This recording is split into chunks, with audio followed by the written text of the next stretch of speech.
When a farmer in New South Wales, Australia, discovered a large black object sticking out of the ground in a remote part of his land, he thought it was a tree. But this turned out to be a piece of space junk which had fallen from the sky.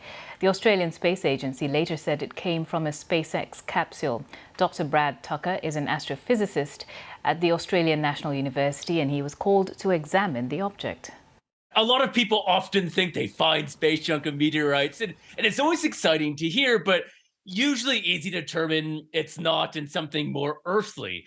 But in this case, when we got the call, we also knew this that previously, a couple of weeks prior, the trunk of the SpaceX Crew 1 capsule had re entered over the area in Australia. And at that time, lots of people saw it breaking apart. They heard sonic booms, and the place the farmers were calling from was smack underneath that path. So I was like, hey, this actually may be junk. And then when I saw the photos, you clearly saw that there was something weird about this. So it was an exciting call to some degree to go and hop in the car and drive relatively nearby a few hours to go investigate and confirm that this was indeed space junk from the SpaceX Crew 1 trunk capsule. Usually, when we have reports of space junk, it's hard to figure out the source because there could be so many different things.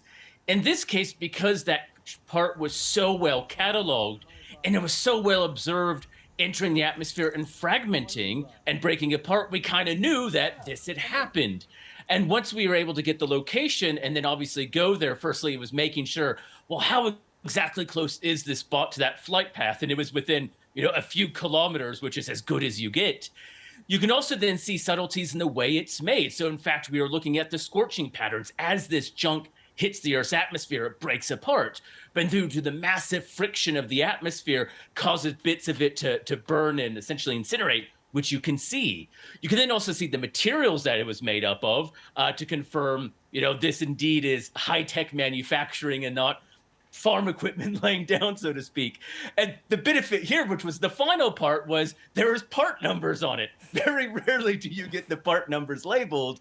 And this allowed us to confidently say it was from this and actually then reach out to SpaceX, who then also confirmed that it was indeed theirs.